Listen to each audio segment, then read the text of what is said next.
আচ্ছা, তো আমাদের বেসিক কিছু সূত্র জেনে নিতে হবে। এই সূত্রগুলো একবারে মুখস্থ লাগবে। আমি জাস্ট জিনিসগুলো বলে দিচ্ছি যেখানে এই সূত্রগুলো অ্যাকচুয়ালি কি বোঝাতে চেয়েছে।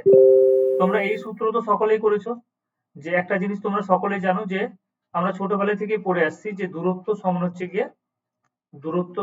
গিয়ে গতিবেগ ইনটু সময়। দূরত্ব সমান হচ্ছে গতিবেগ ইনটু সময়, এটা আমরা সকলেই জানি। তো ওই জিনিসটাই লেখা আছে, যেখানে দূরত্বকে এস দিয়ে বলা হয়েছে, গতিবেগ হচ্ছে গিয়ে তোমার ভি, আর সময় হচ্ছে গিয়ে টি। তো কোনো কোশ্চিনে যদি গতিবেগ, দূরত্ব এবং সময় নিয়ে কোনো কিছু জিনিস দেওয়া থাকে, মানে দুটো দেওয়া আছে, হয় তোমার বেগ, সময় দেওয়া আছে, দূরত্ব বের করতে বলেছে, তাহলে সেক্ষেত্রে আমরা এই সূত্র ইউজ করে কিন্তু অঙ্ক করতে পারবো ফিজিক্সের এই চ্যাপ্টারে। এবং তোমাদের অঙ্ক কিন্তু এসেছে, তোমরা যদি প্রিভিয়াস 3টে ইয়ারে তোমাদের যে পরীক্ষা হয়েছে তোমরা যদি ওগুলো দেখো তাহলে দেখবে যে সেক্ষেত্রে কিন্তু আমাকে এই 4টে সূত্র দিয়ে অঙ্ক করতে হয়েছে। এবং আমি তোমাদের অঙ্ক দেখিয়ে দেবো, প্রথমে 2-1টা চ্যাপ্টার অন্ততপক্ষে শেষ হোক, এই চ্যাপ্টারটা শেষ হোক, তারপরে এই চ্যাপ্টারের কোশ্চেনগুলো নিয়ে আমরা আলোচনা করতে পারবো।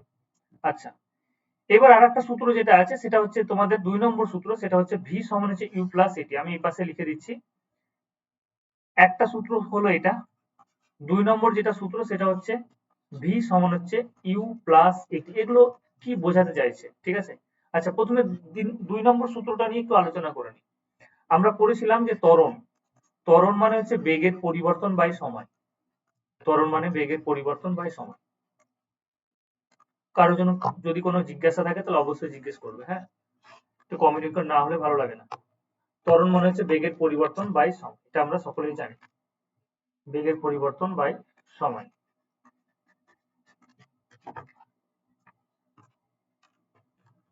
তাহলে এই যে বেগের পরিবর্তন, এটা কি বোঝাতে চাইছে? এটা মানে হচ্ছে ধরে নাও কোন একটা পার্টিকেল আছে এবং সেই পার্টিকেলটার প্রারম্ভিক গতিবেগ হচ্ছে ইউ, ঠিক আছে, আমি এখানে এঁকে দিচ্ছি। কোন একটা বস্তু এখানে আছে এবং এই অবস্থান থেকে বি অবস্থানে সরে গেল। এই অবস্থানে বস্তুর গতিবেগ হচ্ছে ইউ, আর বি অবস্থানে বস্তুটার গতিবেগ যেটা হয়ে গেল সেটা হচ্ছে ভি।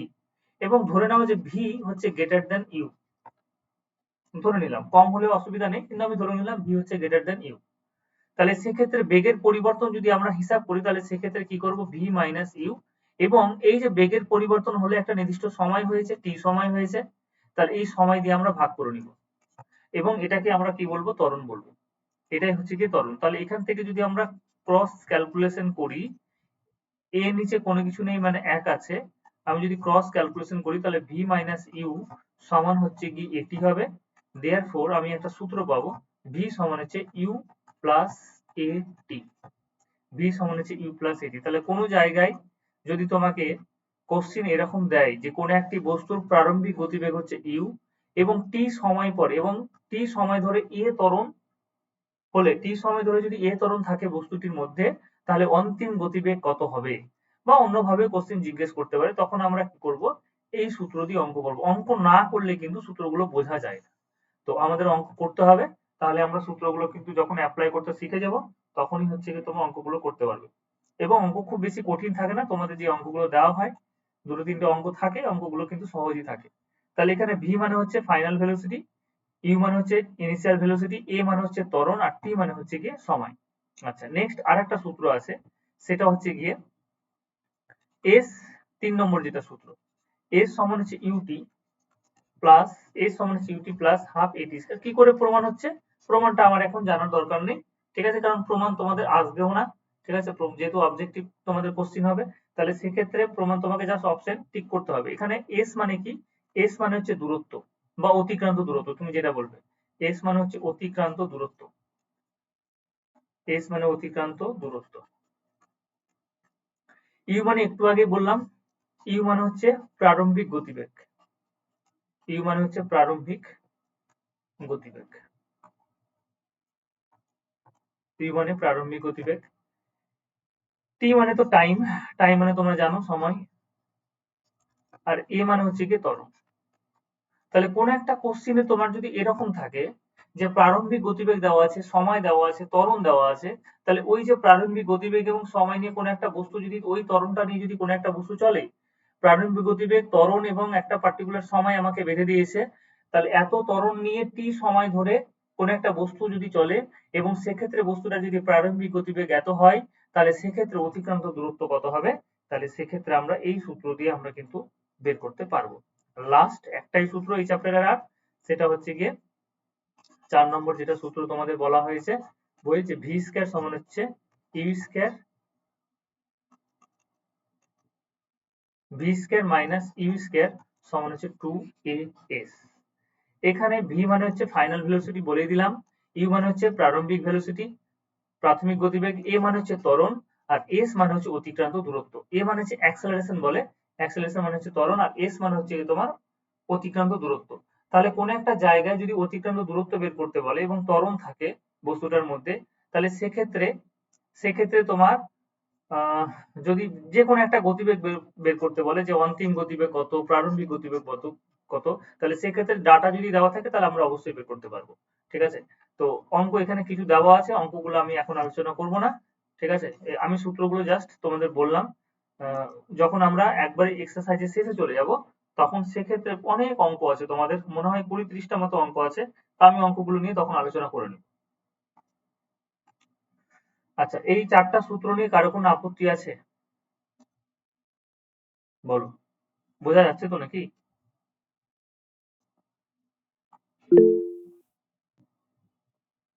বেশ, এবার এই সূত্রগুলো আমি আরেকবার লিখে নিচ্ছি, কারণ এখানে সূত্রটা একটু বলতে গেলে একটু আর ডিটেলসে যদি বলা যায়। এখানে আমি যে প্রথম সূত্রটা লিখলাম যে এস সমান হচ্ছে ভিটি, এটা 1 নম্বর সূত্র। 2 নম্বর সূত্র বললাম ভি সমান হচ্ছে ইউ প্লাস এটি। এবার সূত্রতে আমি একটু চেঞ্জ করছি, সেটা হচ্ছে প্লাসের জায়গাতে প্লাসের সাথে সাথে মাইনাসও লিখলাম।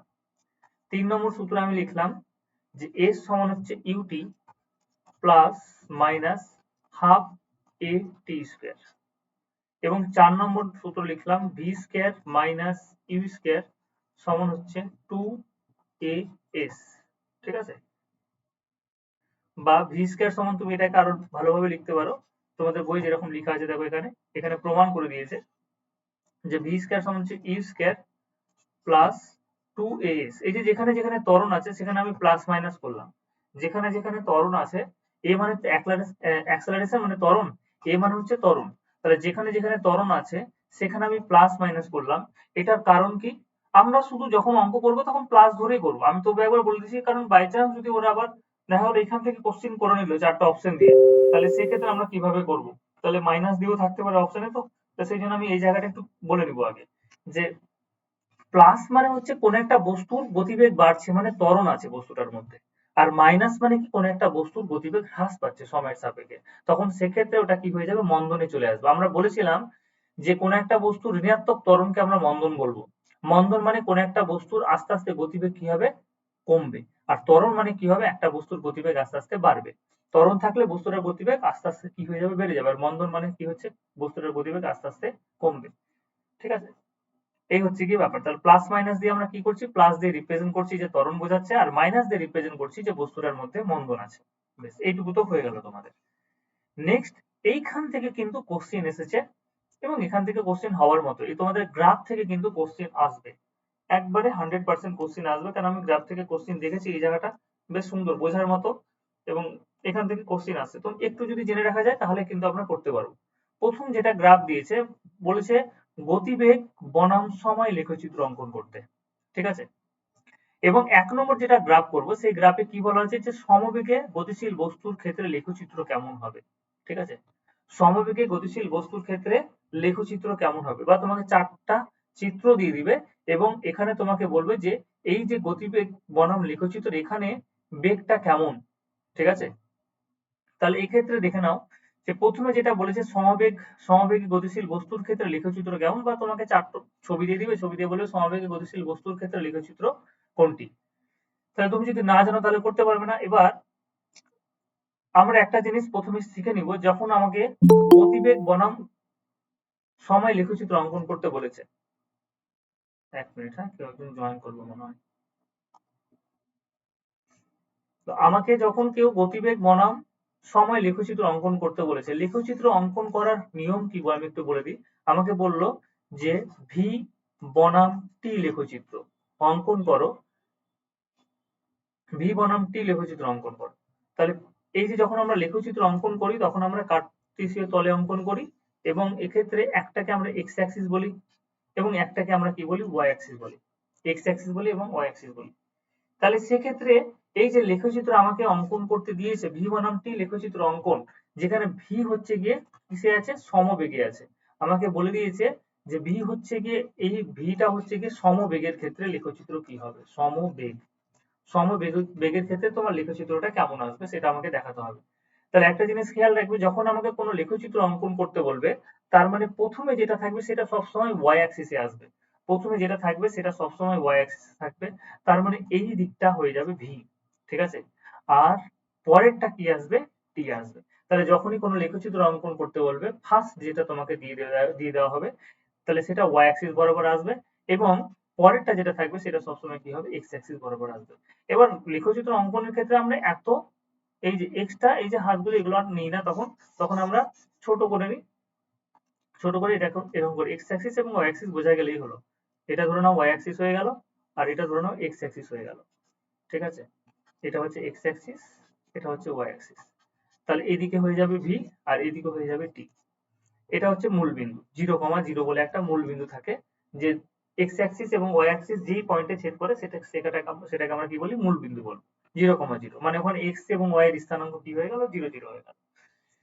তাহলে তোমাকে অঙ্কন করতে বলেছে গতিবেগ সমবেগে গতিশীল বস্তুর ক্ষেত্রে লেখচিত্র। তাহলে এবার একটা জিনিস আমাকে বলো, যে যখন তুমি ধরো ঘড়িতে দেখছো যে কোনো একটা বস্তুর গতিবেগ আছে, যখন সময় শূন্য গতিবেগ হচ্ছে 5, সময় শূন্য গতিবেগ হচ্ছে 5 মিটার পার সেকেন্ড, গতিবেগ আমি ধরে নিলাম সেটা হচ্ছে কত, 5 মিটার পার সেকেন্ড। তাহলে এই যে উপরের দিকে যখন আমরা যাব, যখন আমরা উপরের দিকে সরে সরে যাব তখন এটা হচ্ছে গতিবেগ, আর নিচের দিকে এই সাইডে গেলে এটা কি হবে, সময়কে রিপ্রেজেন্ট করবে। তাহলে তুমি দেখতে পাচ্ছ যে বস্তুটার গতিবেগ হচ্ছে 5 মিটার পার সেকেন্ড। 1 সেকেন্ড যখন হলো, যখন 1 সেকেন্ড সময় গেল তখনও বস্তুটার গতি 5। তার মানে এই হাইটটাকে আমরা কি বলছি, গতিবেগ বোঝাচ্ছি। তাহলে প্রথম ক্ষেত্র 5 ছিল, পরের ক্ষেত্র কি হলো, 5 হলো। যখন 2 সেকেন্ড সময় হলো তখনও গতিবেগ 5, তখন যখন 10 সেকেন্ড সময় হলো তখনও বস্তুটার গতিবেগ হচ্ছে 5।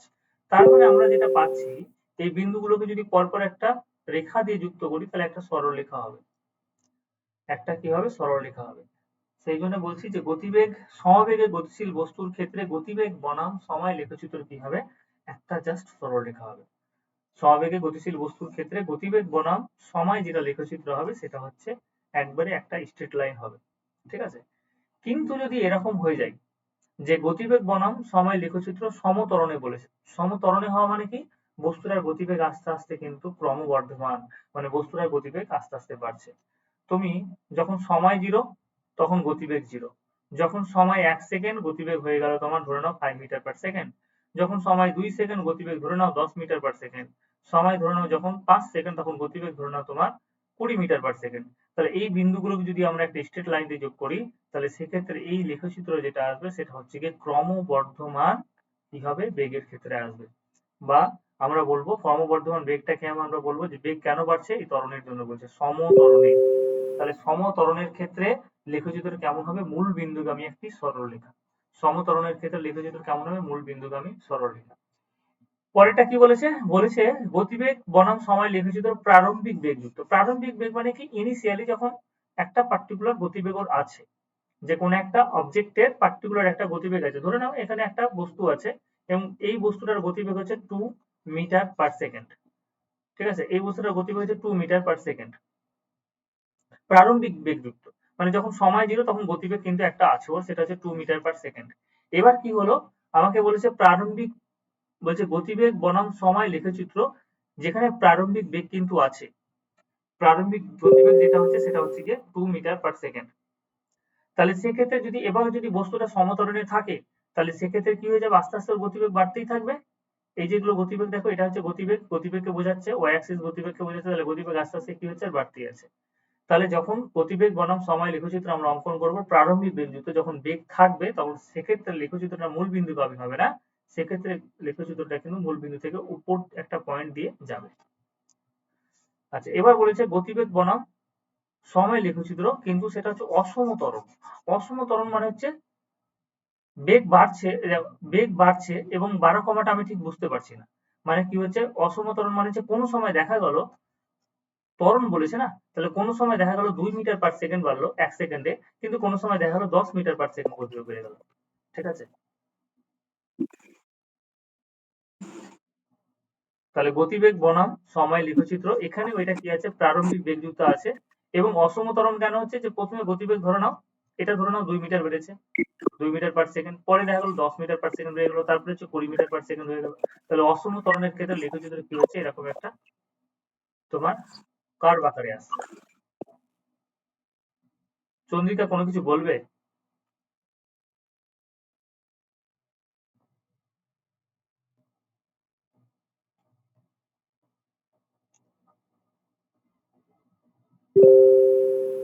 আচ্ছা, এখানে যে 4টা গ্রাফ আমি বলে দিলাম, তোমাদের গ্রাফগুলো যেটা বললাম, লেখচিত্র যেগুলো বললাম, এই লেখচিত্রগুলো বুঝতে পারলে কিনা বলো। ঠিক আছে, তারপরে আমি নেক্সট যাব। বলো, আলিয়া, অনিন্দিতা, চন্দ্রিকা, শুভাংশু, সুমন, যে কজন আছো তোমরা।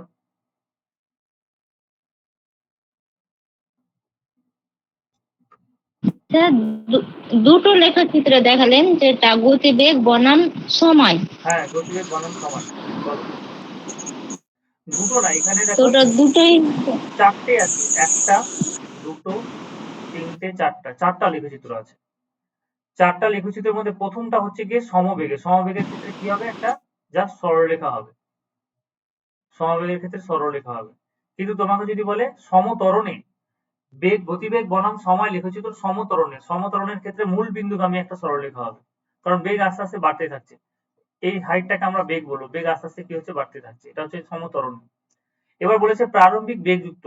ঠিক আছে, গতিবেগ বনাম সময় লেখচিত্র প্রারম্ভিক বেগযুক্ত, তাহলে প্রথমে আমাকে একটা বেগ নিতে হবে, তাহলে প্রথমে এই হাইটটাকে আমরা বেগ নিয়েছি, প্রথমে আমরা এই হাইটটাকে বেগ নিয়েছি, সেটা 2 মিটার পার সেকেন্ড, তারপর আস্তে আস্তে গতিবেগ বাড়ছে।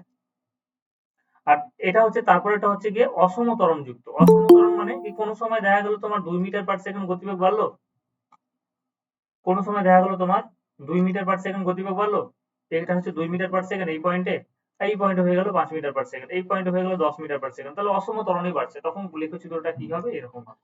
এবার তোমাদের কোশ্চেন এখান থেকে হয়েছিল, এই জায়গা থেকে এসেছিল, এই দুটো জায়গা থেকে সাধারণত কোশ্চেন হওয়ার মতো, যে গতিবেগ বনাম সময় লেখচিত্র মূল বিন্দুগামী কখন হবে, মূল বিন্দুগামী আমরা নিব সেটা হচ্ছে সমত্বরণের ক্ষেত্রে। আর একটা স্ট্রেট লাইন সোজা কখন হবে, যদি গতিবেগ কি থাকে, সমান থাকে বা সমবেগ হয়। স্যার চিত্র ফর্মুলা দিলেন। হ্যাঁ বলো, চিত্র অঙ্কন আসবে না ফর্মুলা?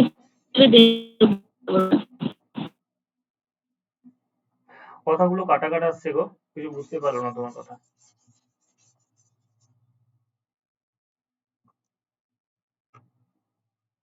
তুমি টেক্সট করে দিতে পারো, নেটওয়ার্কের প্রবলেম হয়তো। আচ্ছা, এই এই আর একটা জায়গা তোমাদের বুঝতে হবে, এখানেও 4টা লেখচিত্র মতো আছে। ঠিক আছে, একটু বুঝে নাও কি বলেছে দেখো। এবার তোমাকে লেখচিত্র এরকম দিতে পারে যে গতিবেগ বনাম সময় লেখচিত্র, কিন্তু এখানে বলেছে ক্রমবর্ধমান ত্বরণ। এখানে বলেছে দেখো কি বলেছে, প্রথমে বলে দিয়েছে অসম ত্বরণে গতিশীল বস্তুর ক্ষেত্রে, অসম ত্বরণে গতিশীল বস্তুর ক্ষেত্রে। আগেরটা যেটা করলাম এখানে, দাঁড়াও 1 মিনিট, 1 নম্বরে আমরা যেটা করলাম, যে এখানে দেখো 1 নম্বরে যেটা করলাম সেটা হচ্ছে সমবেগে গতিশীল বস্তুর ক্ষেত্রে, এটা হচ্ছে সমবেগে গতিশীল বস্তুর ক্ষেত্রে। পরেরটা যেটা আমরা করব এখন,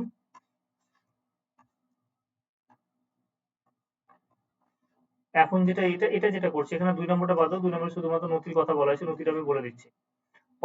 অসম ত্বরণে যদি গতিশীল বস্তুর ক্ষেত্রে কি হবে, তোমার বেগ সময় লেখচিত্র কেমন হবে, বস্তুর বেগটা যদি অসম ত্বরণ হয়ে যায়। অসম ত্বরণ মানে কি, যে কোনো সময় এরকম হচ্ছে যে বস্তুর বেগটা যেটা বাড়ছে সেটা হচ্ছে নির্দিষ্ট হারে বাড়ছে না। মানে ধরে নাও 1 সেকেন্ডে কোন একটা বস্তুর গতিবেগ 2 মিটার পার সেকেন্ড স্কয়ার বাড়লো, পরবর্তী 1 সেকেন্ডে বস্তুর গতিবেগটা কি হয়ে গেল, 4 মিটার পার সেকেন্ড স্কয়ার হয়ে গেল। তাহলে এটা কিন্তু তোমার সমতরণ হলো না, এটা হয়ে গেল তোমার অসমতরণ। তাহলে প্রথম কোশ্চেন কি বলেছে যে ক্রমবর্ধমান ত্বরণের ক্ষেত্রে, ক্রমবর্ধমান ত্বরণ মানে হচ্ছে গিয়ে কোন একটা বস্তুর গতিবেগ কিন্তু বাড়বে। ক্রমবর্ধমান ত্বরণ, বস্তুর গতিবেগ কিন্তু বাড়বে ক্রমবর্ধমান ত্বরণের ক্ষেত্রে। তাহলে বস্তুর গতিবেগ যদি বাড়ে তাহলে সেক্ষেত্রে আমরা কি করব, ধরে নাও ইনিশিয়ালি একটা ভেলোসিটি দেওয়া আছে, ঠিক আছে, ইনিশিয়ালি একটা ভেলোসিটি তোমাকে বলে দিবে, ইনিশিয়াল একটা ভেলোসিটি যতগুলো এখানে নেওয়া আছে সবগুলোর ক্ষেত্রে ইনিশিয়াল একটা ভেলোসিটি আমাকে বলে দিয়েছে যে একটা বস্তু, যেহেতু আমি কোন একটা সময় যখন একটা বস্তুকে দেখছি বস্তুটার গতিবেগ আছে, গতিবেগ থাকা মানে ইনিশিয়াল আমরা একটা ভেলোসিটি ধরে নিব, সেটা হচ্ছে ধরে নাও 2 মিটার বা 5 মিটার পার সেকেন্ড। এবার যদি ক্রমবর্ধমান ত্বরণ হয়, ক্রমবর্ধমান ত্বরণ যদি হয় তাহলে গতিবেগ আস্তে আস্তে কি হবে, এটা তোমার বাড়ছে, ঠিক আছে, ক্রমবর্ধমান। কিন্তু গতিবেগ যেটা বাড়ছে সেটা হচ্ছে তোমার নির্দিষ্ট হারে বাড়ছে না, সেই জন্য গ্রাফটা কি হয়েছে, কার্ভ আকার হয়ে গেছে। নির্দিষ্ট হারে যদি বাড়তো তাহলে আমরা কি করতাম, একটা সোজা নিতাম, সোজা একটা স্ট্রেট লাইন নিতাম এরকম ভাবে, কিন্তু নির্দিষ্ট হারে বাড়ছে না। কি হচ্ছে, তোমার ক্রমবর্ধমান ত্বরণ হচ্ছে, মানে আস্তে আস্তে গতিবেগ তোমার বাড়তে আছে, মানে ত্বরণ বাড়তে আছে এবং গতিবেগও বাড়তে আছে। সেই জন্য আমরা কি বলবো, এটা হচ্ছে কি তোমার একটা জাস্ট এরকম কার্ভ আকারে আসবে।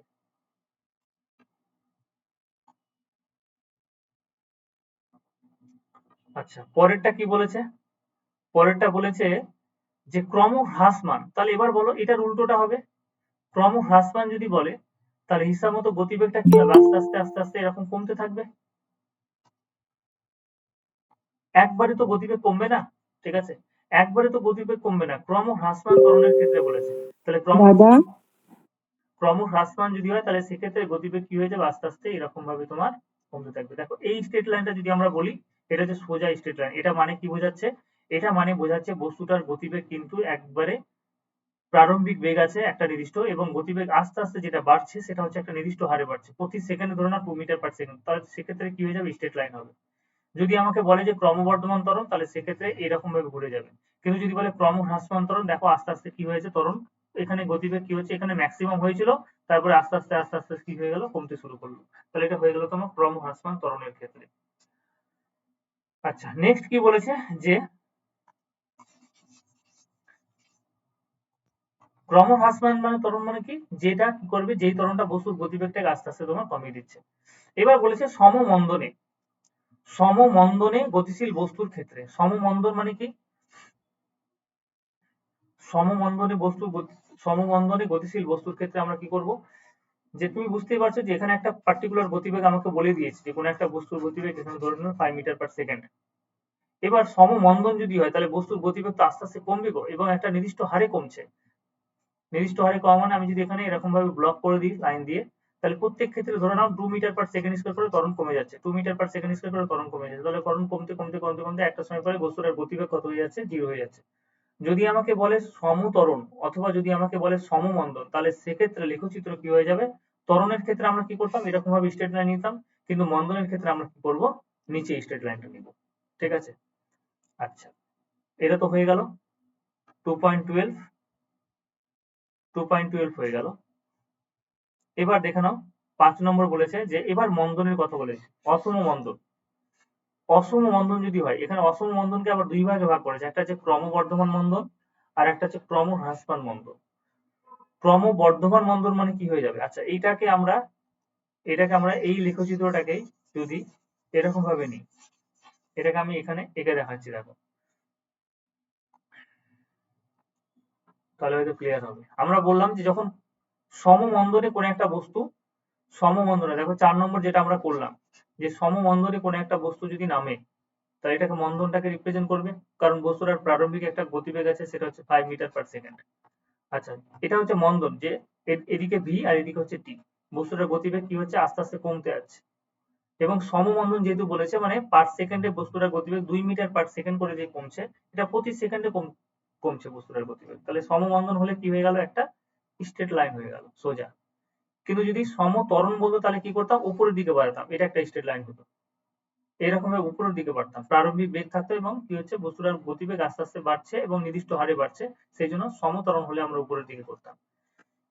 এবার বলেছে ক্রমবর্ধমান মন্দন, ঠিক আছে, একেটা দেখো 5-এর একেটা যেটা বলেছে ক্রমবর্ধমান মন্দন, তাহলে মন্দন আস্তে আস্তে বাড়ছে কিন্তু, তাহলে মন্দন প্রথমে এইটুকু, এখানে মন্দন এতটা হলো, তারপরে মন্দন এতটা হলো, দিয়ে এরকম ভাবে মন্দন কি হচ্ছে, আস্তে আস্তে বাড়ছে, এটা হচ্ছে ক্রমবর্ধমান মন্দন, ঠিক আছে, মানে আস্তে আস্তে আস্তে আস্তে মন্দনটা কিন্তু আস্তে আস্তে এরকম ভাবে বাড়বে, ক্রমবর্ধমান মন্দন। কিন্তু যদি আমাকে বলে এটা রেসপেক্টে যদি আবার আমি বলি ক্রমহ্রাসমান মন্দন, তাহলে ক্রমহ্রাসমান মানে মন্দন আরো কমবে, তাহলে সেক্ষেত্রে কি করবো, এরকম ভাবে গ্রাফটাকে ঘুরিয়ে দেবো, ক্রমহ্রাসমান মন্দন। তাহলে এটা কি হয়ে গেল, ক্রমহ্রাসমান মন্দন, আস্তে আস্তে তোমার কমছে, আর এটা কি হচ্ছে তোমার, এটা আস্তে আস্তে কিন্তু বাড়ছে। তাহলে এইরকম ভাবে একটু ট্যালি করে তোমাকে মনে রাখতে হবে। যদি কোশ্চেন একটু ডিপে যায় তাহলে এগুলো থেকে কোশ্চেন আসলেও আসতে পারে, একটু যাতে তোমাদের গ্রাফগুলো যাতে মাথায় থাকে। দাদা রেকর্ডিং হচ্ছে? হ্যাঁ, রেকর্ডিং হচ্ছে, রেকর্ডিং হচ্ছে। আচ্ছা, এটা নাহলে আমি আরেকবার তোমাদের বলে দিব, কারণ এটা আমার মনে হয় আর একটু পড়ানোর পরে বললে হয়তো তোমাদের সুবিধা হতো।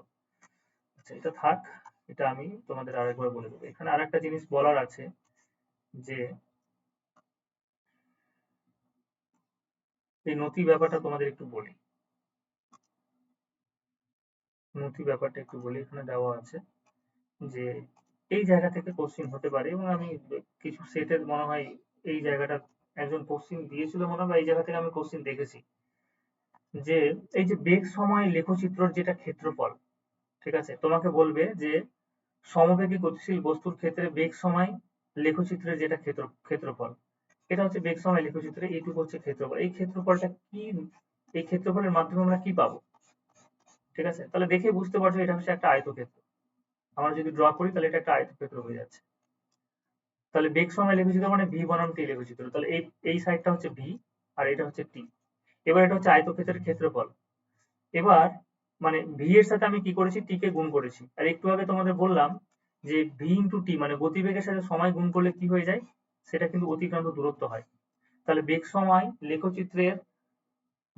লেখচিত্রের যেটা ক্ষেত্রফল, সেই ক্ষেত্রফলটা কি রিপ্রেজেন্ট করবে, সেটা হচ্ছে অতিক্রান্ত দূরত্ব এস, সেটা হচ্ছে অতিক্রান্ত দূরত্বকে রিপ্রেজেন্ট করবে। বেগ সময় গতিবেগের লেখচিত্র কি করবে, অতিক্রান্ত দূরত্বকে তোমার রিপ্রেজেন্ট করবে। এবার এখানে একটা জিনিস বলেছে দেখো, যে ত্বরণের জ্যামিতিক প্রকাশ, ত্বরণের জ্যামিতিক প্রকাশ করতে গিয়ে মানে যতগুলো সূত্র তোমাদের দেখালাম সবগুলো জ্যামিতিক আকারে প্রমাণ করা যায়, এমনি নর্মালও প্রমাণ করা যায়, আবার জ্যামিতিক আকারে প্রমাণ করা যায়।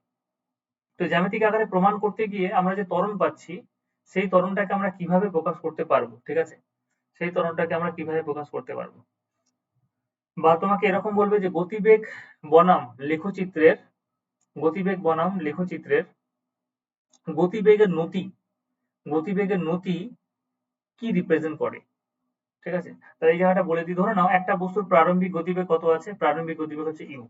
তাহলে দেখে বুঝতে পারছি এখান থেকে এটুকু হচ্ছে প্রারম্ভিক বেগ, এটা হচ্ছে ইউ, ঠিক আছে। একটা বস্তু যখন আমি দেখলাম আমার কাছে 9টা বাজে ঘড়িতে, তখন সেক্ষেত্রে বস্তুটার গতিবেগ কত, ধরে নাও 20 মিটার পার সেকেন্ড। এবার কি হয়েছে যে টি সময় পরে বস্তুটার অন্তিম গতিবেগ কত হয়ে গেল, সেটা হচ্ছে ভি, এবং বস্তুটার যেটা গতিবেগ সেটা হচ্ছে এ ত্বরণ নিয়ে চলেছে। মানে এ ত্বরণ নিয়ে চলা মানে কি, আমি যদি তোমাকে বলি যে কোন একটা বস্তুর ত্বরণ হচ্ছে 2 মিটার পার সেকেন্ড স্কয়ার, এটা মানে হচ্ছে এক সেকেন্ডে, এক সেকেন্ড পর পর, মানে এটাকে যদি আমি এরকম ভাবে ভেঙে লিখি 2 metre per second divided by second, দুটো সেকেন্ড আছে না ত্বরণের এককে, প্রতি সেকেন্ড কথাটি, প্রতি একক সেকেন্ড কথাটি দুইবার আছে, তার মানে এক এক সেকেন্ডে বস্তুর গতিবেগ 2 মিটার পার সেকেন্ড করে বেড়ে যাচ্ছে। তাহলে এক এক সেকেন্ডে বস্তুর গতিবেগ 2 মিটার সেকেন্ড করে বেড়ে যাচ্ছে। তাহলে এই লেখচিত্রটা হলো এবি, লেখচিত্রটা হলো এবি, লেখচিত্রটা হলো এই এবি লেখচিত্রের যদি আমি নতিটা নিই, এই যে দেখো, মানে আমি কি করলাম এখানে ওডি এর সাথে সমান্তরাল করে একটা রেখা অঙ্কন করলাম, ওডি এর সাথে সমান্তরাল করে একটা রেখা অঙ্কন করলাম। রেখা অঙ্কন করার পরে আমি কি করলাম, এই যে বি বিন্দু থেকে একটা লম্ব ধরে টেনে দিলাম, তাহলে এখানে একটা ত্রিভুজ উৎপন্ন হয়েছে, ঠিক আছে, এখানে একটা ত্রিভুজ উৎপন্ন হয়েছে। তাহলে এই ত্রিভুজটার ক্ষেত্রে আমি যদি ট্যান থিটার ভ্যালু বের করি, দেখো ত্বরণ মানে কি এখানে আসছে। আচ্ছা, এখানে আমি আমি একে দেখাই তাহলে হয়তো ক্লিয়ার হবে, এই ছবিটাকে আমি এখানে দেখাচ্ছি।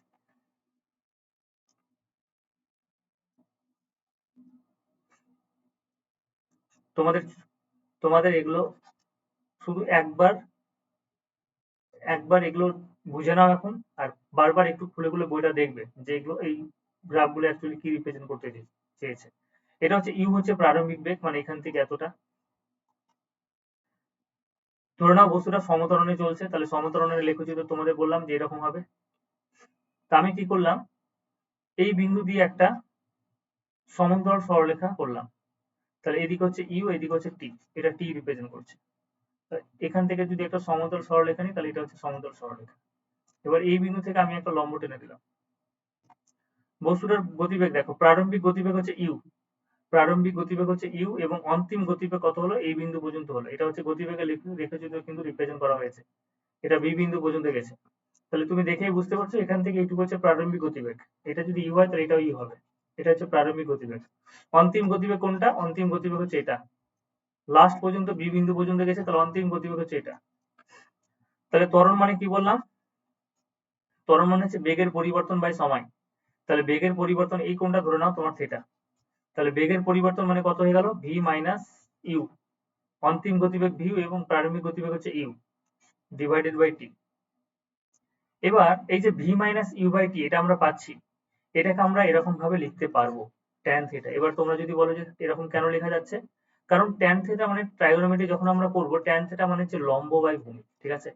ট্যান থিটা মানে কোন একটা সমকোণী ত্রিভুজের লম্ব বাই ভূমি। তুমি যদি ভালো করে হিসাব করে দেখো তাহলে এটা হচ্ছে লম্ব। এই যে সমকোণী ত্রিভুজ আমরা করেছি, যেই কোণটা দেখো, এই যে কোণটা থিটা, এই এই বাহুটা যেটা আমরা লম্বই তো টেনেছি, তাহলে এই কোণটা হচ্ছে 90 ডিগ্রি। তাহলে এই বাহুর সাপেক্ষে বা এই দিক থেকে তুমি যদি এখান থেকে তাকাও, এখান থেকে যদি তাকাও তাহলে এটা লম্ব মনে হবে।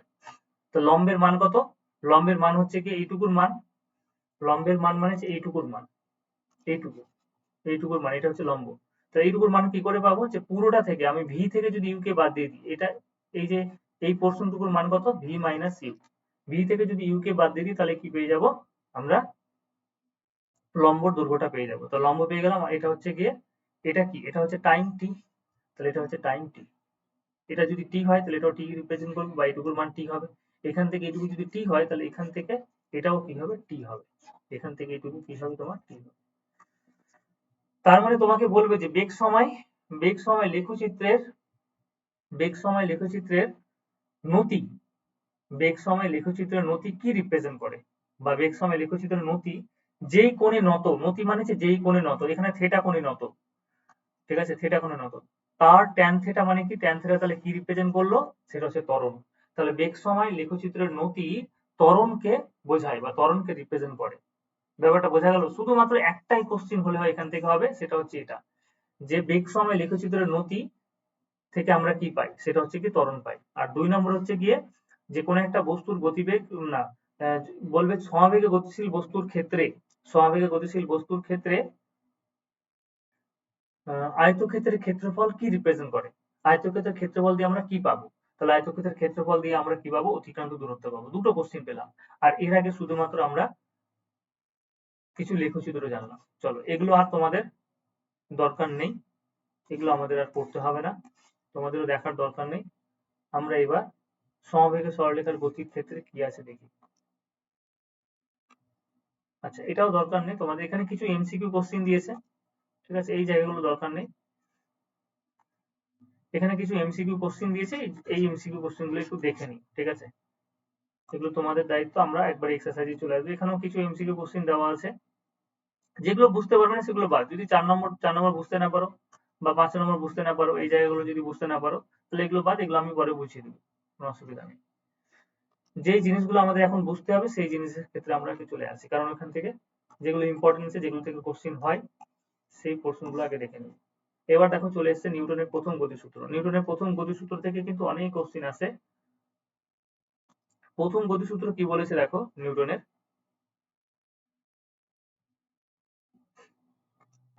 প্রথম গতিসূত্র একটু আমি পড়ে নিই, এগুলো তোমরা পড়বে, ঠিক আছে?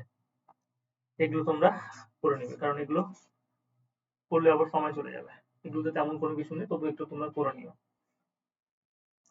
বলেছে বাইরে থেকে প্রযুক্ত বল দিয়ে অবস্থার পরিবর্তনে বাধ্য না করলে স্থির বস্তু চিরকাল স্থির থাকবে এবং গতিশীল বস্তু চিরকাল সমবেগে সরলরেখায় চলতে থাকবে। অনেকে হয়তো এর মধ্যে রেলের ফর্ম ফিল আপ করেছো। তোমরা যদি গতিসূত্র না পড়ো কি হবে? রেলের টেকনিশিয়ান পরীক্ষা এরকম হতে পারে, পুরো প্রথম সূত্রটাই তুলে দিয়ে দিয়েছে। নিউটনের প্রথম সূত্রটি কি? এবার প্রথম সূত্রে করে কাটছাট করে ওরা 4টে অপশন বানিয়ে দিয়েছে এবং দিয়ে দিয়েছে। তাহলে প্রথম সূত্র তোমার যদি জানা না থাকে তাহলে কিন্তু করতে পারবে না। তাহলে সূত্র কি বলে? যে বাইরে থেকে প্রযুক্ত বল দিয়ে অবস্থার পরিবর্তনে বাধ্য না করলে স্থির বস্তু চিরকাল স্থির অবস্থায় থাকবে এবং গতিশীল বস্তু চিরকাল সমবেগে সরলরেখায় চলতে থাকবে। তার মানে কি? যে ধরে নাও এখানে একটা অবজেক্ট রাখা আছে, এই অবজেক্টের উপরে যদি আমি বাইরে থেকে বল প্রয়োগ না করি তাহলে এই বস্তুটা সবসময় কি থাকবে, এখানে স্থির থাকবে। স্থির যদি থাকতো তাহলে এখানে স্থির থাকবে। আর যদি বস্তুটা এইদিকে গতিশীল হতো তাহলে বল প্রয়োগ করার ফলে বস্তুটা আস্তে আস্তে কি হয়ে যাবে, স্থির হয়ে যাবে। তাহলে স্থির থাকলে কি হয়ে যাবে, যদি বলের মান সেরকম হয় যে বস্তুর বাধাটাকে কাটিয়ে উঠতে পারছে, তাহলে বস্তুটা কি হয়ে যাবে, গতিশীল হয়ে যাবে। কিন্তু যদি এরকম না হয়, যে এই যে বলটা আমি প্রয়োগ করলাম সেটা যদি বস্তুর বাধাটাকে অতিক্রম করে না যায়, তাহলে সেক্ষেত্রে স্থিরই থাকবে। সেই জন্য বলেছে যে বল বাইরে থেকে প্রযুক্ত বল দিয়ে অবস্থার পরিবর্তনে বাধ্য না করলে, তুমি যদি এরকম ভাবে বল না দাও, বাইরে থেকে যদি আমি বল প্রয়োগ না করি, তাহলে বল যদি প্রয়োগ না করি তাহলে স্থির বস্তু যেটা আছে সেটা স্থিরই থাকবে। আর গতিশীল বস্তু যেটা আছে সেটা সবসময় কি থাকবে, তোমার গতিশীলই থাকবে।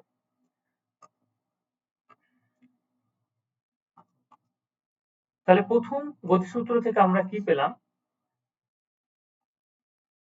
এই যে এই তিনটে সূত্র নিউটন দ্য প্রিন্সিপিয়া নামক বিখ্যাত গ্রন্থে লিখে গিয়েছিল।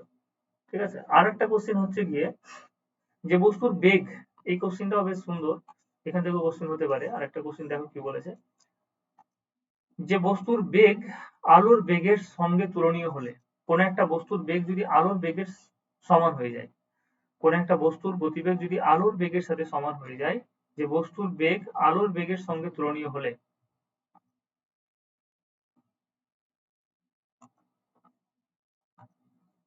বস্তুর বেগ যদি আলোর বেগের সঙ্গে তুলনীয় হলে অণু, পরমাণু, ইলেকট্রন, প্রোটন ইত্যাদি কণার ক্ষেত্রে নিউটনের, তাহলে দুটো জিনিস, একটা হচ্ছে বস্তুর বেগ আলোর বেগের সঙ্গে তুলনীয় যদি হয়ে যায়, এবং অণু, পরমাণু, ইলেকট্রন, প্রোটন ইত্যাদির কণার গতির ক্ষেত্রে আমরা কি বলবো, নিউটনের গতিসূত্র কিন্তু প্রয়োগ করা যাবে না। তাহলে দুটো জায়গায় অ্যাপ্লাই করতে পারছি না, কোন একটা বস্তুর গতিবেগ যদি তোমার আলোর বেগের সাথে সমান হয়ে যায়, এবং অণু, পরমাণু, ইলেকট্রন, প্রোটন ইত্যাদি কণার গতির ক্ষেত্রে আমরা কি করতে পারবো না, নিউটনের গতিসূত্র প্রয়োগ করা সম্ভব হবে না। আচ্ছা, তাহলে তোমার কোশ্চেন ডিরেক্টলি বলবে যে নিউটনের প্রথম গতিসূত্র থেকে আমরা কি জানতে পারি। তাহলে আমরা কি বললাম, নিউটনের প্রথম গতিসূত্র বললাম যে বাইরে থেকে তুমি যদি বল প্রয়োগ না করো তাহলে স্থির বস্তু চিরকাল স্থির থাকবে এবং গতিশীল বস্তু চিরকাল সমবেগে সরলরেখা বরাবর চলতে থাকবে। এটা ছিল প্রথম তোমার সংজ্ঞা, প্রথম প্রথম সূত্র। তাহলে প্রথম সূত্র থেকে আমরা কি জানতে পারলাম, যে একটা হচ্ছে বলের সংজ্ঞা, একটা হচ্ছে বল সম্পর্কে একটা ধারণা পেলাম, যে বাইরে থেকে যদি তুমি একটা বাধা না প্রয়োগ করো তাহলে স্থির বস্তু কি হচ্ছে, চিরকাল স্থির তোমার থাকছে, আর গতিশীল বস্তু চিরকাল সমবেগে সরলরেখা বরাবর চলতে থাকছে। তাহলে এখান থেকে বলের একটা আমরা কনসেপ্ট পেলাম, বলের সংজ্ঞা পেলাম। আর একটা কি, সেটা হচ্ছে বস্তুর জাড্য বা জড়তা সম্পর্কে পাওয়া যায়। জাড্য মানে কি, বস্তু কি করবে, একটা বাধা প্রদান করবে। কোন একটা স্থির বস্তুকে তুমি যদি গতিশীল করতে যাও তাহলে সেক্ষেত্রে স্থির বস্তুটাও কি করবে, প্রথমে স্থির অবস্থায় থাকারই চেষ্টা করবে, তার জন্য বাধা প্রদান করবে। ঠিক আছে, তাহলে আমরা, এবং গতিশীল বস্তু সবসময় গতিশীল থাকার জন্য কি করবে, ও একটা বাধা প্রদান করবে। তাহলে সেই জন্য আমরা কি বলবো, এখান থেকে দুটো জিনিস পেলাম, একটা হচ্ছে বলের সংজ্ঞা, আর একটা কি পেলাম, বস্তুর জাড্য বা জড়তা সম্পর্কে। জাড্য মানে হচ্ছে বস্তুর বাধা জনিত একটা প্রচেষ্টা, যেটাকে আমরা বলবো বস্তুর জাড্য বা জড়তা, যেটা বস্তুর ভরের জন্যই অ্যাকচুয়ালি হয়। তাহলে দুটো জিনিস আমরা জানতে পারলাম প্রথম গতিসূত্র থেকে, একটা হচ্ছে বলের সংজ্ঞা আর বস্তুর জাড্য বা জড়তা সম্পর্কে জানতে পারলাম। এইবার এই জাড্যকে আমরা পড়ে নিব। ঠিক আছে, এই জাড্য তোমরা পড়বে, এই জাড্য ডিটেলসে তোমরা পড়বে, আমি শুধু কোর জিনিসটা বলে দিচ্ছি। এখানে কি বলেছে দেখো, যে কোন একটা বস্তুর গতির অবস্থান যদি পরিবর্তন করতে চাও, তাহলে গতির অবস্থান পরিবর্তনের জন্য ওই বস্তুটা কি করবে, ওই যে প্রচেষ্টাকে বাধা দিবে, যেই প্রচেষ্টাটা তুমি দিচ্ছ বাইরে থেকে, যে বস্তুটাকে গতিশীল করতে চাইছো বা স্থির বস্তুকে গতিশীল বা গতিশীল বস্তুকে স্থির করতে চাইছো, তাহলে সেই প্রচেষ্টার বিরুদ্ধে একটা বাধা প্রদান করবে বস্তুটা, সেটাকে আমরা বলবো বস্তুর জাড্যের একটা ধর্ম। নিউটনের প্রথম গতিসূত্র যেহেতু জাড্যের ধারণা দেয়, তাহলে প্রথম গতিসূত্রকে তোমার কি বলা হয়, জাড্যের সূত্রও কিন্তু বলা হয়।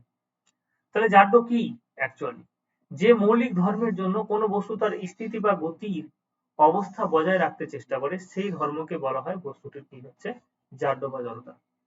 বস্তুর এটা নিজস্ব ব্যক্তিগত একটা ধর্ম, যার জন্য বস্তুটা কি করতে চাইবে, সবসময় ওর স্থিতি এবং গতিটাকে বজায় রাখতে চাইবে।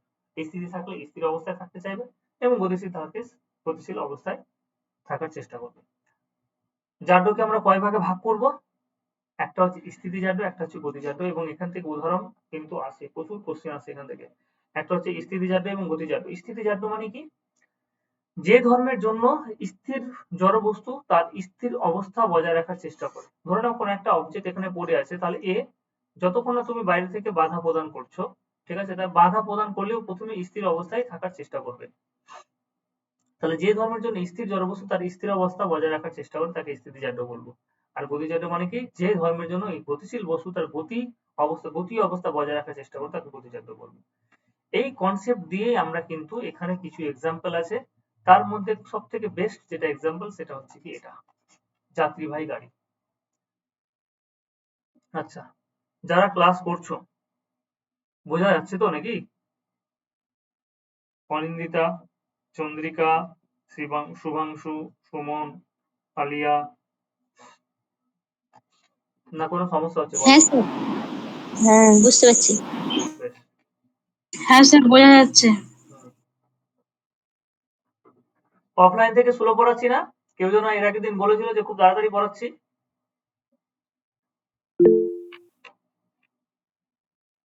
হ্যাঁ স্যার, আমি বলছিলাম।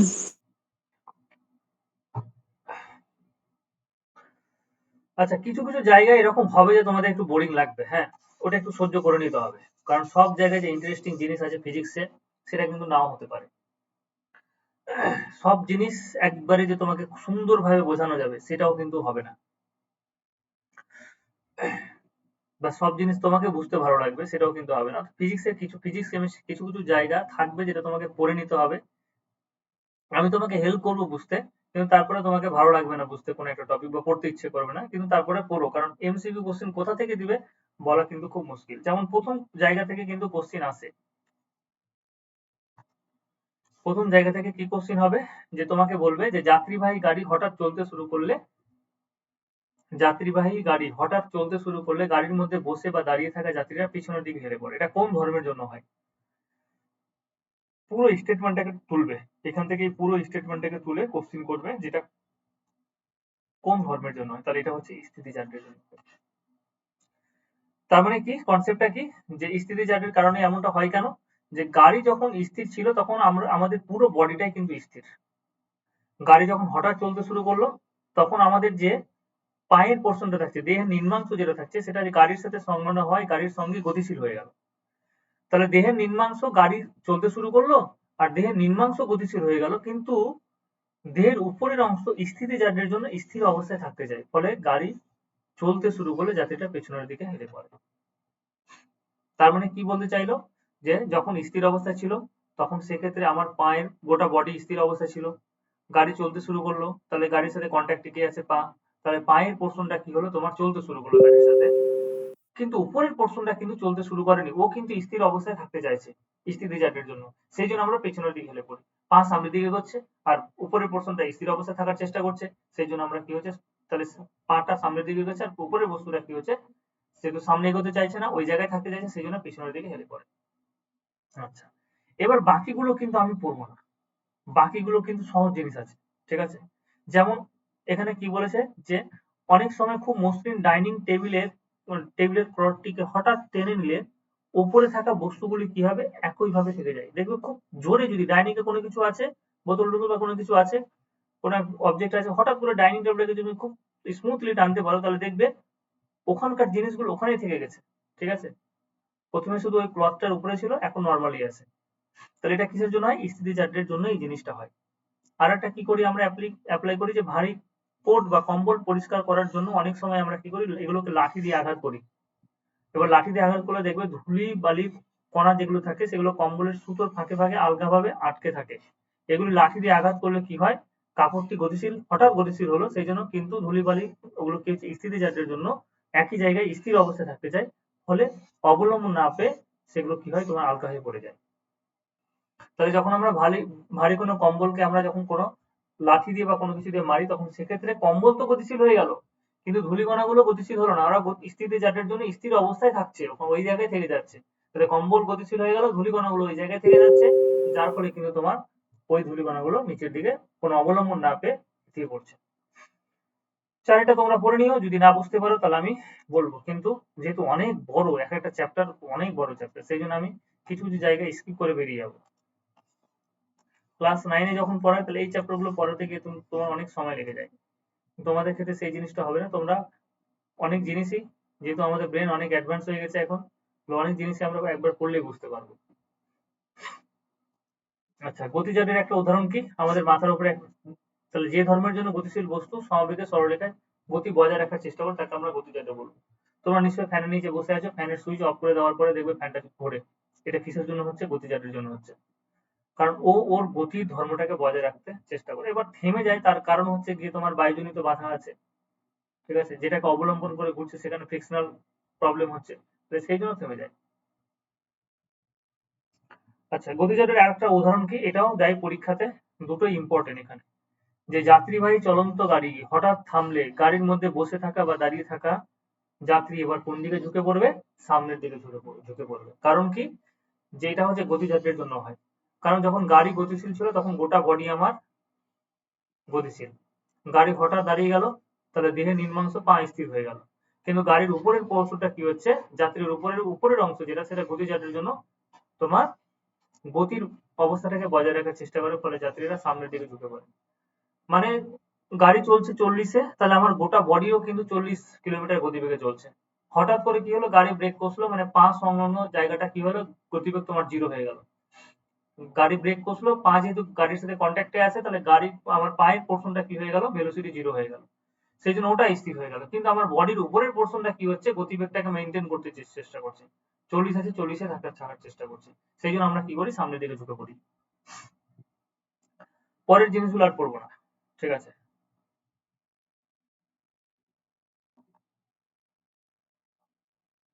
পরের জিনিসগুলো তোমরা পড়বে,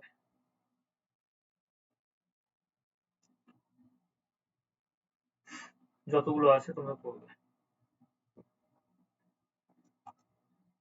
এবার আমরা চলে আসবো, এখানে কিছু বল আছে, এই বলগুলো তোমাদের জানতে হবে। কিছু বল বলে দিয়েছে, দেখো। বল কি? ফোর্স কি? বলছে বাইরে থেকে যা প্রযুক্ত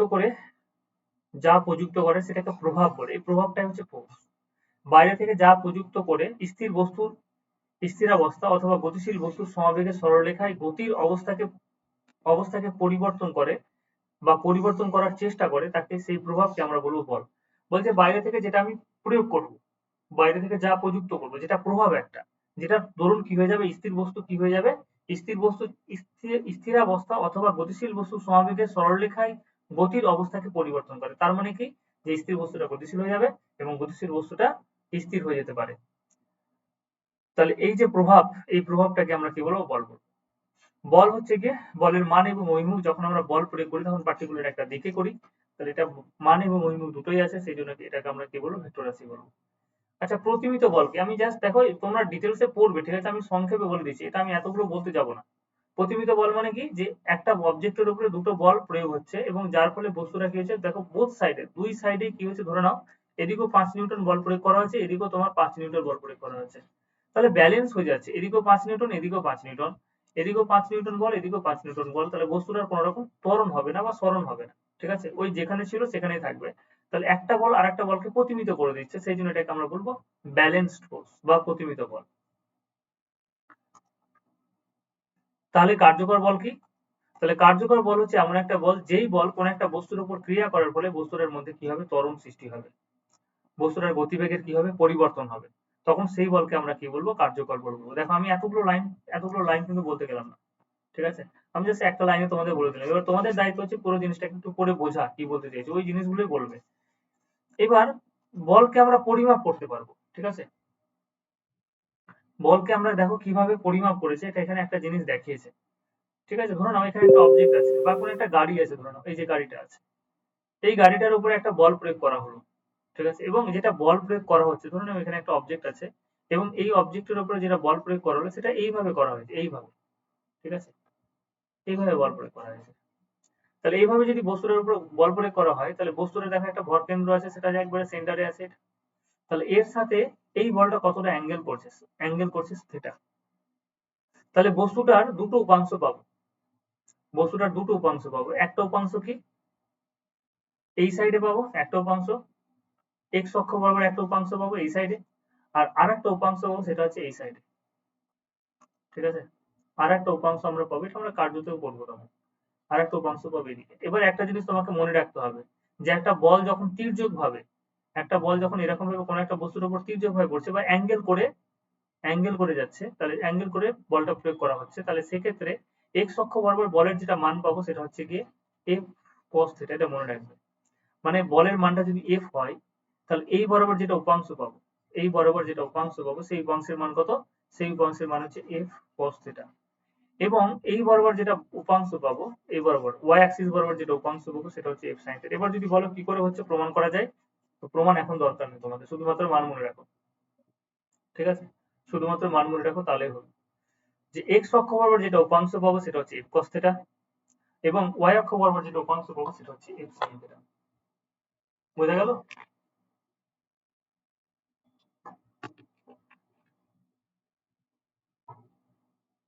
এবার হ্যাঁ, তোমাদের cos নিয়ে একটা সমস্যা হতে পারে। cos নিয়ে একটা সমস্যা হতে পারে, cos এর মান নিয়ে সমস্যা হতে পারে, যে cos কি, এটা ত্রিকোণমিতির কনসেপ্ট। আমি একটা অঙ্ক করলে তাহলে বুঝতে পারবে। একটা অঙ্ক তাহলে বলে দিই, যেই অঙ্কটা তোমাদের বইয়ে দেওয়া আছে, এবং এখানে কিছু মান বলবো, তোমরা একটু মানটা আপাতত লিখে রাখবে, কারণ এই মানগুলো আমরা অঙ্ক করতে গিয়ে, ফিজিক্সের অঙ্ক করতে গিয়ে কিন্তু কাজে লাগবে।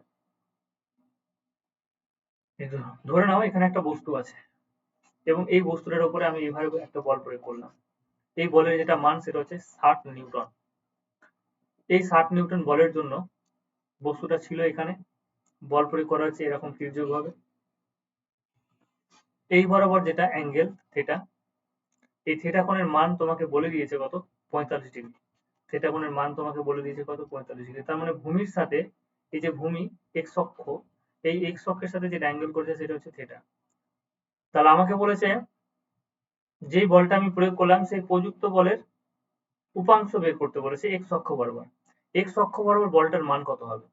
কারণ এই যে বলটা আমরা তির্যক ভাবে যখন প্রয়োগ করবো তখন এই বলের দুটো মান পাবো, একটা হচ্ছে এক্স অক্ষ বরাবর এবং একটা হচ্ছে ওয়াই অক্ষ বরাবর। তোমাদের একটা প্র্যাকটিক্যাল উদাহরণ দিয়ে তাহলে বুঝতে পারবে। যখন আমরা বল করি, আমাদের কাছে যে ছোটবেলায় আমরা বল খেলেছিলাম, বলটাকে যখন আমরা ছুড়ি, তখন ওই বলটা, যে বলটাকে ছোড়া হয় সেই বলটা দেখো এরকম ভাবে কিন্তু যায়। এটা মানে কি? এটা মানে হচ্ছে একটা বল একটা উপাংশ বস্তুটাকে কি করছে? সামনের দিকে নিয়ে যেতে সাহায্য করছে, আর একটা উপাংশ বস্তুটাকে কি করছে? উপরের দিকে নিয়ে যেতে সাহায্য করছে। তাহলে সেই জন্য কোনো বলকে আমরা কি করলাম, একটা বলকে আমরা দুটো উপাংশে ভাগ করতে পারি। এরকম হতেই পারে যে বস্তুটা, একটা বস্তু একবারে সোজা যাচ্ছে, এরকমই যাচ্ছে, একটু ওঠানামা করছে। স্যার, হ্যাঁ বলো। বলছি উপাংশ মানেটা কি বলেন? উপাংশ মানে একটা বলকে আমরা দুটো ভাগে ভাগ করে দিচ্ছি, একটা হচ্ছে এক্স অক্ষ বরাবর বললাম, আর একটা হচ্ছে ওয়াই অক্ষ বরাবর। এই যে দুটো উপাংশে ভাগ করে দিচ্ছি সেই জন্য বলছি উপাংশ। একটা হচ্ছে এই বলটা যেটা 60 নিউটনের বল ছিল, সেটা হচ্ছে দুই ভাবে কাজ করছে, একটা হচ্ছে এটা আর একটা হচ্ছে এইদিকে। বলের ক্ষেত্রে দেখো এখানে, এখানে যেটা বলটা আমি ছুড়লাম, আমি একটা বল, এখানে এ একজন দাঁড়িয়ে আছে, আমি, আর এখানে বি দাঁড়িয়ে আছে। তা এখান থেকে আমি একটা বলকে ছুড়লাম এর দিকে, তাহলে বলটা দেখবে, বলে অনেক সময় রাবার থাকে, রাবার দিয়ে করা হলে ওই বলটা বেশি লাফায়, কিন্তু নর্মাল বলের ক্ষেত্রেও কিন্তু বল হালকা উপরে ওঠে। তাহলে বলটাকে যদি আমি জোরে ছুড়ি, মানে ভূমি বরাবর যদি বলটাকে ছুরি পাঠাই, তাহলে সেক্ষেত্রে দেখবে আমি যদি এখান থেকে বলটাকে ছুড়ি, তাহলে এখানে পড়বে, এখানে পড়ে এখানে আসবে। এটা মানে কি হচ্ছে? এটা মানে হচ্ছে গিয়ে, বলটাকে আমি এখান থেকে ছুড়লাম, তাহলে এখানে একটা ড্রপ খেলো বলটা, তারপরে কি হচ্ছে? এখানে উঠে এলো এরকম ভাবে। এটা মানে কি হলো? যে যেই বলটা, যে আমি হাত দিয়ে যেটা ফোর্স প্রয়োগ করেছি, সেই ফোর্সটা কি করছে? একটা ফোর্স বস্তুটাকে কি করছে? সামনের দিকে নিয়ে যেতে সাহায্য করছে। আর একটা ফোর্স, এই যে দেখো উপরে হাইট হয়েছে না, এই হাইটটা কিসের জন্য এলো? তাহলে আর একটা বল বস্তুটাকে উপরের দিকে নিয়ে যেতে সাহায্য করছে। সেই জন্যই বললাম যে যখন আমরা বল প্রয়োগ করব, বল প্রয়োগ করার সঙ্গে সঙ্গে দুটো উপাংশে ভাগ করছি। একটা হচ্ছে এক্স অক্ষ বরাবর, মানে ওই বলেরই দুটো অংশ, ওই বলেরই দুটো অংশ, যেটাকে আমি উপাংশ বলছি। একটা হচ্ছে এক্স অক্ষ বরাবর, একটা হচ্ছে ওয়াই অক্ষ বরাবর। তাহলে এই বলের কিন্তু মান বের করা যায়। ঠিক আছে, তাহলে এক্স অক্ষ বরাবর যেটা মান হবে সেটা হচ্ছে গিয়ে, এক্স অক্ষ বরাবর যেটা মান হবে সেটা কি হবে? F cos theta. থেটার জায়গাতে কি চলে আসবে? দেখো আমি সূত্র পুরোটাই লিখে দিই। আমি বললাম এক্স অক্ষ বরাবর যেটা মান বেরোবে তার জন্য সূত্র হচ্ছে এফ কস থেটা, এবং ওয়াই অক্ষ বরাবর বলের যেটা মান বেরোবে সেটা হচ্ছে এফ সাইন থেটা। এবার মানটা তাহলে বের করবো কি করে? কোনো কিছুই না, জাস্ট ভ্যালুগুলো পুট করে দাও। বলটার মান কত? বলটা যেটা মান দেওয়া হয়েছে সেটা হচ্ছে 60 নিউটন। এফ মানে কত? এফ মানে হচ্ছে 60 নিউটন। তাহলে শুধুমাত্র 60 বসাবো, ইনটু কত আছে? কস। অ্যাঙ্গেল কত আছে? দেখো অ্যাঙ্গেল হচ্ছে কি তোমার 45 ডিগ্রি, তাহলে কস 45 ডিগ্রি। তাহলে 60 ইনটু, এবার cos 45 ডিগ্রির মান তোমাদের মনে রাখতে হবে, সেটা হচ্ছে 1/√টা। আমার যেমন মনে আছে সেই জন্য আমি বলে দিলাম তোমাদেরকে আমি লিখে দিচ্ছি। তাহলে অ্যান্সার পেয়ে গেলাম কত, 60/√2 এত নিউটন। ঠিক আছে, 60/√2 এত নিউটন। একই রকম ভাবে যদি আমরা y অক্ষ বরাবর রূপাংশ বের করি, তাহলে f এর মান হচ্ছে 60, আর এখানে সাইন কি আসবে, সাইন 45 ডিগ্রি। সাইন 45 ডিগ্রি যদি আমরা করি, তাহলে সাইন 45 ডিগ্রির একটা মান আছে, সেম মান cos এর যেটা মান সেটাই হচ্ছে কি এখানে 45 ডিগ্রিরও সেম মান থাকবে, সেটা হচ্ছে 1/√2, মানে কত পেয়ে গেলাম, 60/√2। তাহলে এখানে x অক্ষ এবং y অক্ষ বরাবর যে দুটো বলের মান পেলাম, সেই দুটো বলের মান কি হচ্ছে, সেম হচ্ছে। ঠিক আছে, এবার তোমরা একটা জিনিস এখানে নোট করে নিতে পারো যে সাইন এবং cos এর কিছু মান মনে রেখে দেবো। একদিকে আমি লিখলাম সাইন, একদিকে লিখলাম এখানে cos। ঠিক আছে, থিটা লিখলাম, এখানে cos থিটা লিখলাম। Sine theta cos theta 0 degree, 30 degree, 45 degree, 60 degree, আপাতত এগুলো মুখস্থ করে নিই। 60 ডিগ্রি, তারপর হচ্ছে 90 ডিগ্রি। 0, 30, 45, 60, 90।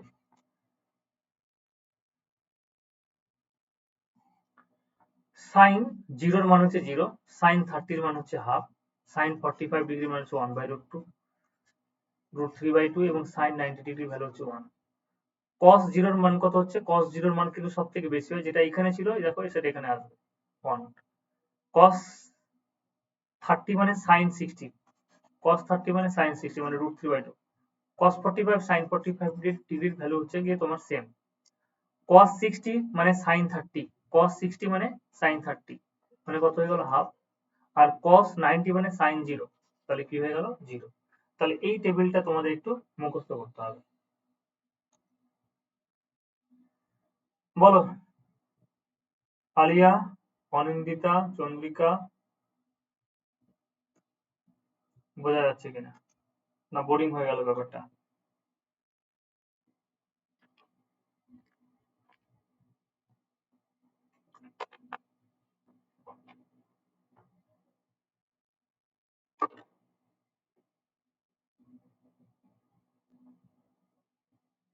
মানগুলো মুখস্থ করতে পারবে তো নাকি? হ্যাঁ স্যার, সাইনের উল্টো মানটাই কসের মান। হ্যাঁ হ্যাঁ হ্যাঁ, জাস্ট আমি চলে আসছি।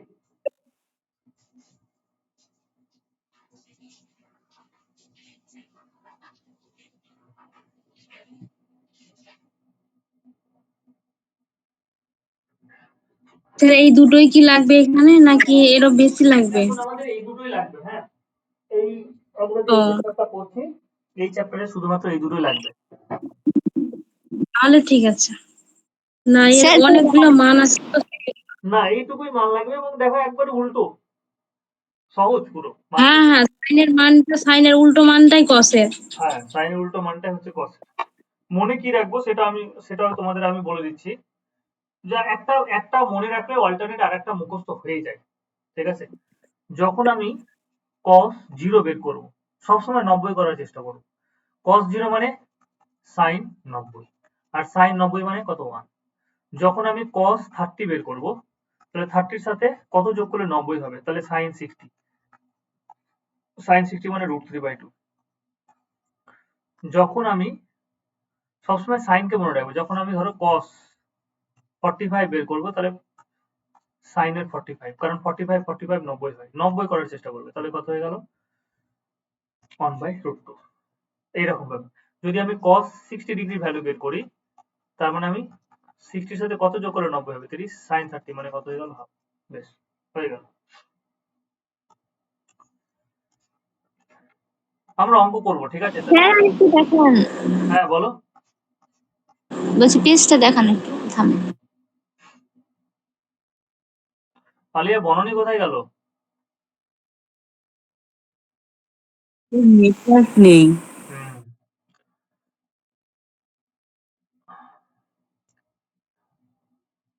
আচ্ছা, আজকে যে অফলাইনে পড়ালাম, অফলাইনে তাদের মধ্যে কে কে আছে বলো তো? স্যার আমি আছি, চন্দ্রিকা। চন্দ্রিকা আছে। চন্দ্রিকার সুমন নাকি, না শিবাংশু? শুভাংশু।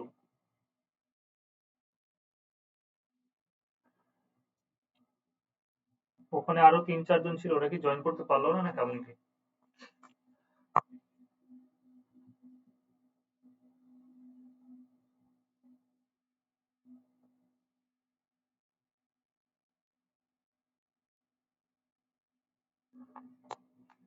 চলো আরেকটু পড়বো, হ্যাঁ, কারণ অনেক সিলেবাস,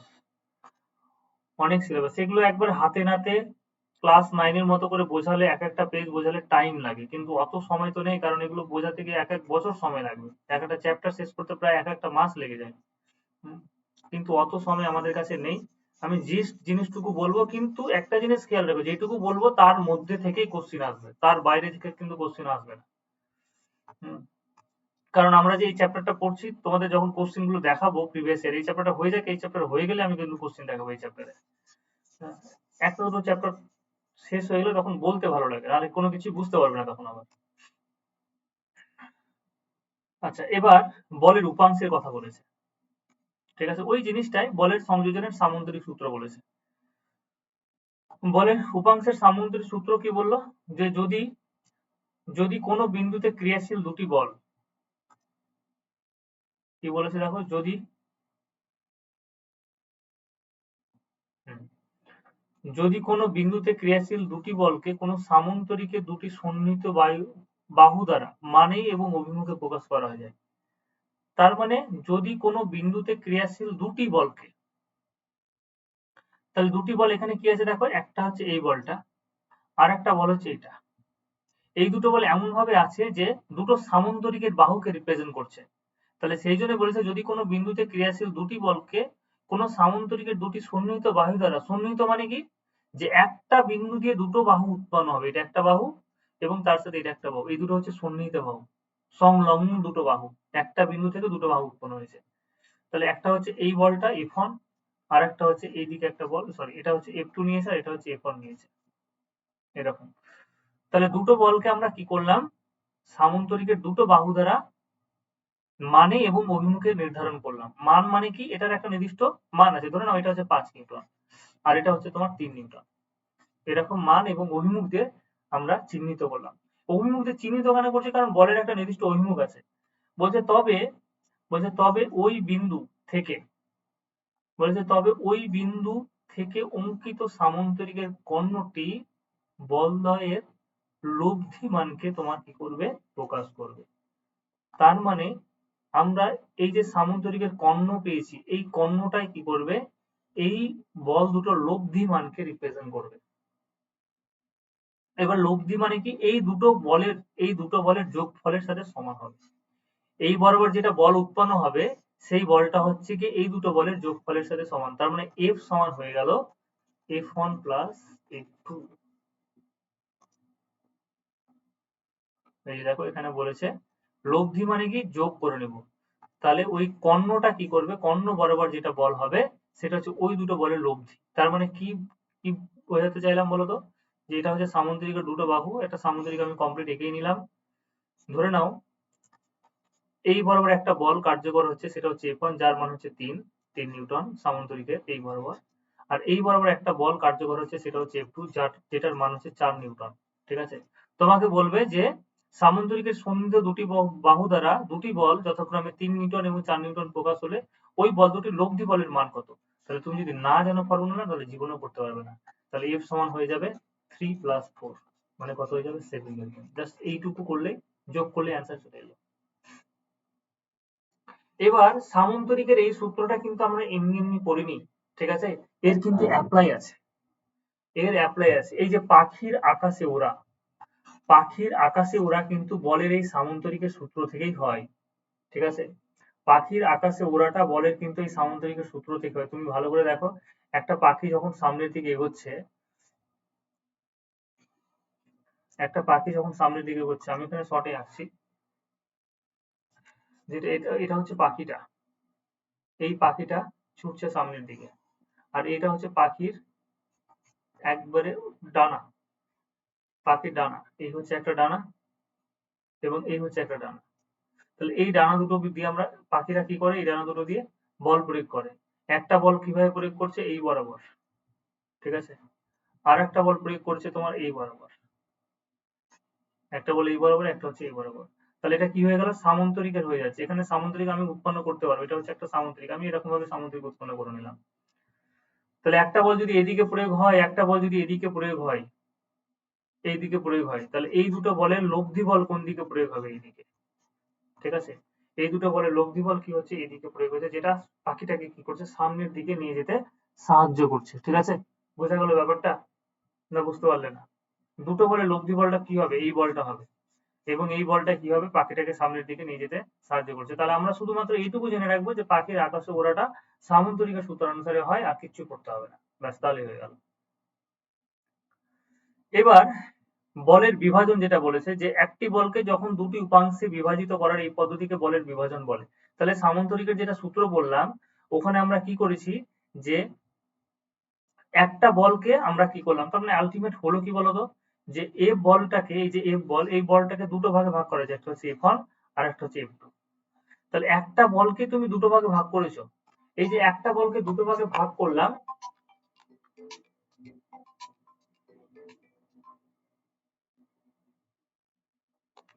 আমি একটু পরে ফোন করি, 5 মিনিট। হুম। তাহলে এই যে একটা বলকে আমরা দুটো ভাগে ভাগ করলাম, ঠিক আছে, একটা একটা হচ্ছে F1, যেটা ধরে নাও এক্স অ্যাক্সিস বরাবর, এটা হচ্ছে কি ওয়াই অ্যাক্সিস, না এখানে এক্স অ্যাক্সিস ওয়াই অ্যাক্সিস বললে হবে না। ঠিক আছে, একটা হচ্ছে সামান্তরিকের ওএ বাহুর দিকে, আর একটা হচ্ছে সামান্তরিকের ওবি বাহুর দিকে। তাহলে একটা বলকে যে আমি দুটো ভাগে ভাগ করতে পারলাম, এটাকে আমরা বলবো বলের বিভাজন। ঠিক আছে, এটাকে বলছে বলের বিভাজন। এই বলের বিভাজন দিয়ে আমরা আবার একটা কনসেপ্ট পড়বো, যে তোমাকে জাস্ট বলবে যে আমরা ঘুম টানা নৌকায়, এই যে ঘুম টানা নৌকায় একটি দড়ি বেঁধে এক ব্যক্তি নৌকাটিকে নদীর পার বরাবর টেনে নিয়ে যায়। তাহলে ঘুম টানা নৌকার ক্ষেত্রে আমরা কোন জিনিস অ্যাপ্লাই করি, ঘুম টানা নৌকার ক্ষেত্রে এই যে দেখো দড়ি দিয়ে কি করছি, আমরা টানছি, দড়ি ধরে, আমি এখানে দেখাচ্ছি ছবিটা, তাহলে বুঝতে পারবে। এটা হচ্ছে নৌকাটা, এখানে দেওয়াই আছে ছবি, আর ছবি নতুন করে এঁকে লাভ নেই। তাহলে এটা হচ্ছে কি একটা নৌকা, তাহলে এই নৌকার এখানে দড়ি বেঁধে দিয়েছি আমি, তাহলে দড়ি বেঁধে এইদিকে টানছি। তাহলে এই দড়ি বেঁধে এটা কি হচ্ছে, যেটা কি করছে, এই বলটা আমরা দুটো ভাগে ভাগ করবো, তাহলে এই বলটাকে আমরা দুটো ভাগে ভাগ করছি, একটা হচ্ছে F1 আর একটা হচ্ছে F2। তাহলে একটা বল F1, ধরে নাও এই বলটা কি করছে, আমি এই নৌকাতে করে তোমরা যখন কোনো জায়গায় চলে যাবে তখন ভালো বুঝতে পারবে, যে নৌকাতে করে যখন আমরা পার হয়ে গেলাম, তারপরে এটাকে নৌকাটাকে কিনা ওই তোমার নদীর কিনারার দিকে নিয়ে যাওয়া হয়। তাহলে কিনারার দিকে নিয়ে যাওয়ার সময় দেখবে দড়ি ধরে টানা হয়। তাহলে দড়ি ধরে টানলে দুটো উপাংশ কাজ করে, একটা হচ্ছে F1 যেটা তোমার কি করবে, কিনারার দিকে নিয়ে যেতে নৌকাটাকে সাহায্য করবে, আর F2 টা কি করে, নৌকাটাকে তোমার সামনের দিকে নিয়ে যেতে সাহায্য করবে। তাহলে ঘুম টানা নৌকার ক্ষেত্রে বলের বিভাজন কিন্তু সূত্রটা অ্যাপ্লাই হচ্ছে। ঠিক আছে, একটু পড়ে নিও, আর কোনো কিছু না। আচ্ছা, 2 নম্বর কনসেপ্ট যেটা বলেছে রোলারকে, আর একটা এখানে কোশ্চিন হবে রোলারকে টানা। ঠিক আছে, তোমাকে কোশ্চিন বলবে, এখানে আমি কোশ্চিনটা লিখে দিচ্ছি, যে একটা রোলারকে টানা না ঠেলা কোনটি সুবিধাজনক?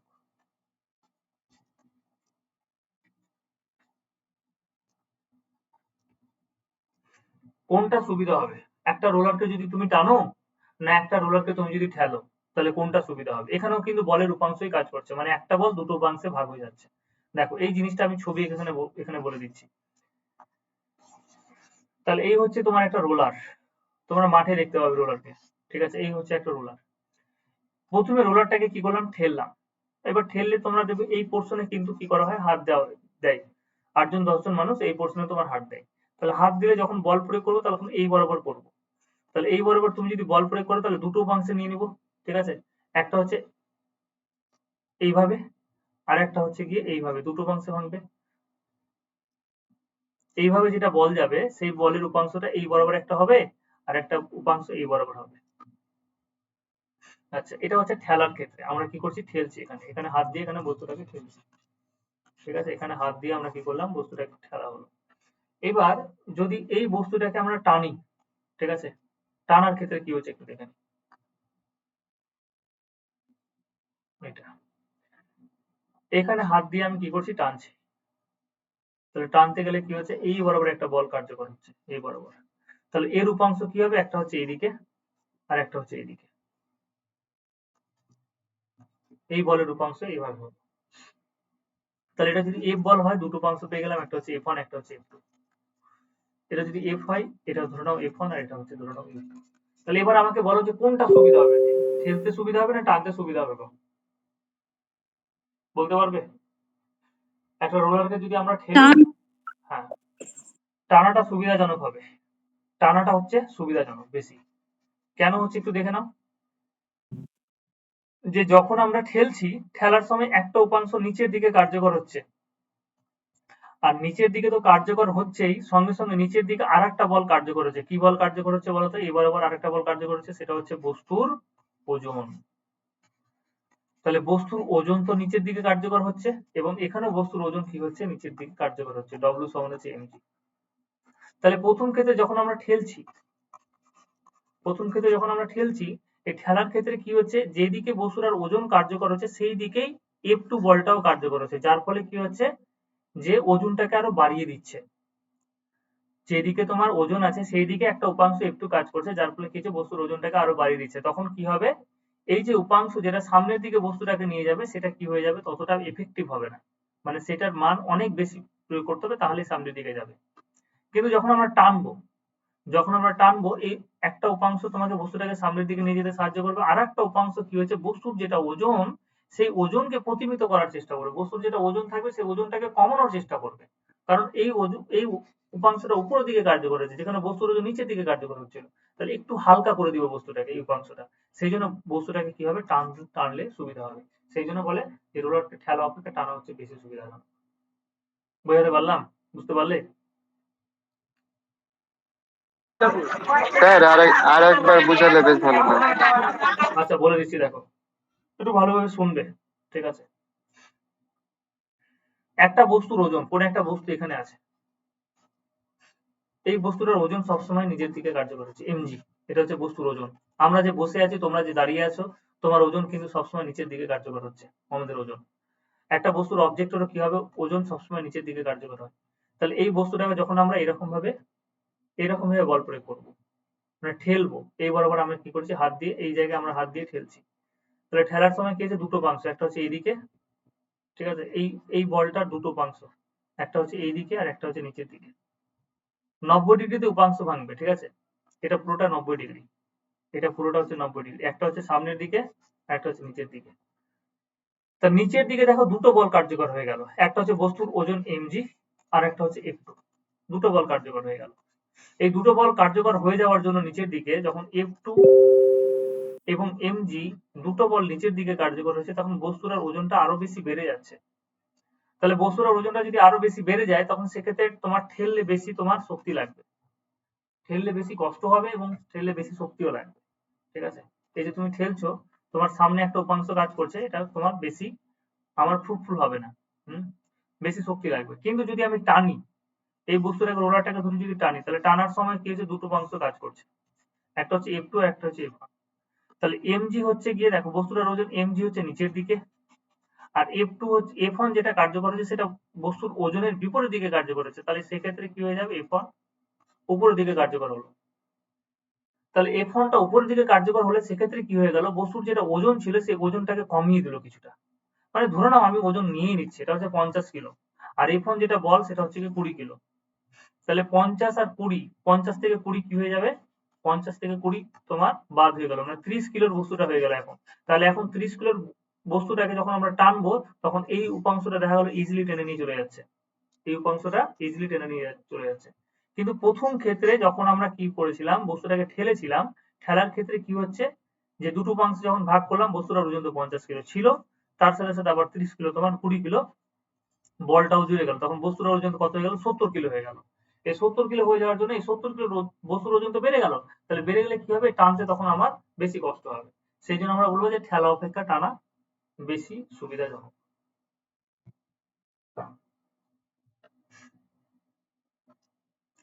চলো আজকে তাহলে এইটুকুই থাক, বুঝলে?